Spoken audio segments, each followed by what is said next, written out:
Le film, c'est Mortal Instruments, et celui qui joue Simon est avec nous. Robert, bonjour. Frankie, you've given me a tingle. Bonjour. Ça va? Oui. Très bien. Oh! Et toi? Perfect. Okay.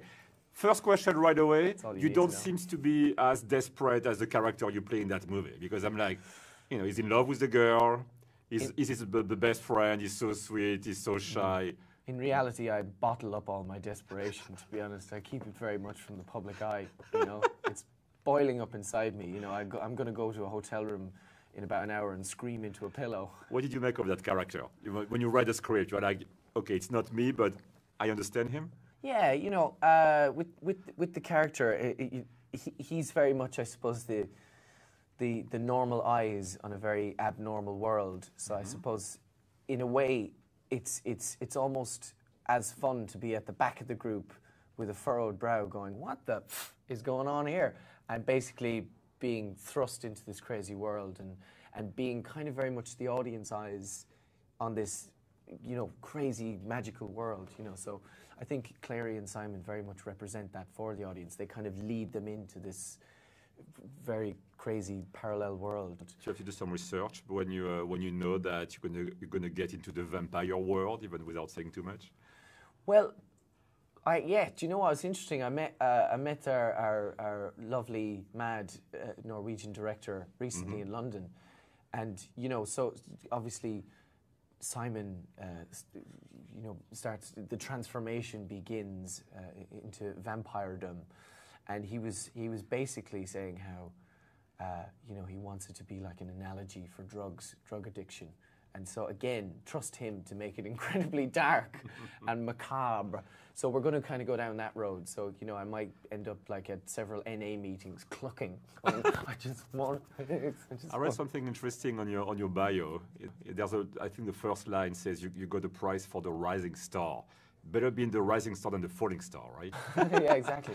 Do you know what's so funny, man? What? Is that I was given this lovely accolade, but then they took it back.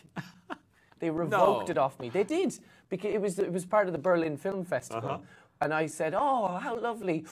You know what? I'm working on those dates, but you know what? I thanks though." And they went, "Oh, well, if you're not available, we're not going to give you the prize." Welcome to Hollywood. Yeah, welcome to Berlin. Yeah, right. Okay. Scumbags. If you even meet someone like Simon, or do you have friends like Simon in real life, and what advice would you give them? I'd say lighten up, you squares. Well, I don't know. No, I agree. Well, Pete, you know, I think certainly in the film, the tone of the film, you know, to create that partisan between Simon and Jace, in particularly Simon in that whole Shadowhunter world, you know, we had to kind of show him as a little bit of an elitist, you know, kind of a New York elitist going, this is the things I like, you know, and, you know, I'm not a goth, I'm not that, I'm this, you know. And so the way young people tend to do, they tend to kind of get themselves into categories, and I think Simon and Clary are like a kind of a close-knit group until she starts exploring this other world, and that's kind of the biggest stab to the heart for Simon. It's like, hang on, you're not this thing, Clary, you're this thing. That's good. Merci beaucoup. Pleasure, sir. Thank you for your time. Yeah. Do you have a favourite scene? Because my favourite was when you opened the door on Jace and Clary. Yeah, that one was good because I like, you know, I really enjoy the stuff when we just get to play around and do the acting, you know, because obviously there's a thread, there's an arc, the characters going through this, but there's also a lot of stuff where, you know, you had to just be involved in the action, and that stuff's difficult because, you know, it's very much it's a slow and well thought out process, and it takes many days, and so kind of on a minute to minute basis, you're just kind of stood there looking aware and hoping that you don't look like a sore thumb. But yeah, no, the acting stuff I do quite enjoy. So yeah, that was a fun one to do. I liked all the stuff with me, Lily, and Jamie, where there's a little bit of frisson between myself and Jace's character. I liked all that stuff because, you know, I really got to exercise my sardonic muscles in that one. No, very good. I have a character, Simon is clearly in love with his best friend. What advice do you have for people watching that might be in a similar situation? Just get up there and proclaim your love, because to be honest, it'll be better for you in the long run.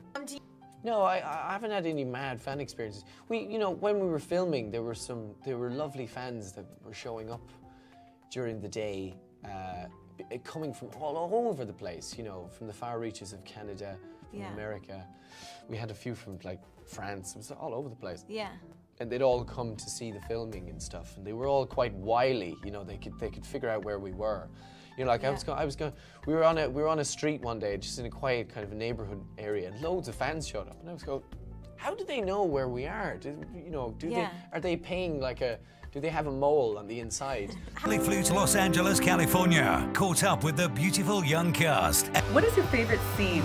I really want to touch that gold breastplate thing that you have on. Sorry, carrying on. Yeah.